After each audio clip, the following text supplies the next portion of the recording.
The situation on the ground remains extremely dangerous. The Sudanese armed forces and the rapid support forces announced a further extension of the ceasefire on the 30th of April for an additional 72 hours until midnight local time tomorrow, the 3rd of May.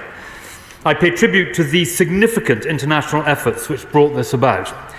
But reports of fighting persist, with a large number of people continuing to flee Khartoum, and movement around the capital remains highly dangerous. Since the 24th of April, the UK has enabled the supported departure of over 2,300 people, including British nationals, dependents, Sudanese NHS medical staff, and other eligible nationals. I pay tribute to our brave and remarkable military and civilian personnel who have delivered this effort. UK operations at the Wadi Saidna airbase ended on the 30th of April. Our efforts are now focused on Port Sudan, helping British nationals there who are seeking to leave Sudan. On the 1st of May, the UK evacuated 144 people on flights from Port Sudan. In addition, we helped British nationals to leave on the US Navy ship Brunswick on the 30th of April.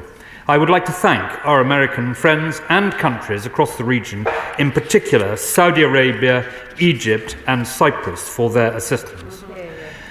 Mr. Speaker, HMS Lancaster is supporting evacuation efforts from Port Sudan, and Foreign Office staff who remain are helping British nationals to leave the country, signposting options for departure. British nationals in Port Sudan who require support should visit our team without delay. But it is ending the violence that remains essential. The Prime Minister, ministerial colleagues and I continue to coordinate urgently with our international partners to support these efforts.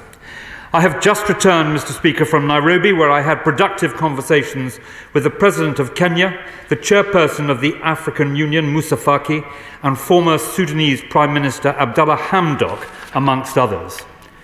We must not allow ourselves to forget that the appalling violence in Sudan, wrought by these two generals and their forces, is having a devastating impact on civilians across the country, with increasing impact for Sudan's neighbours.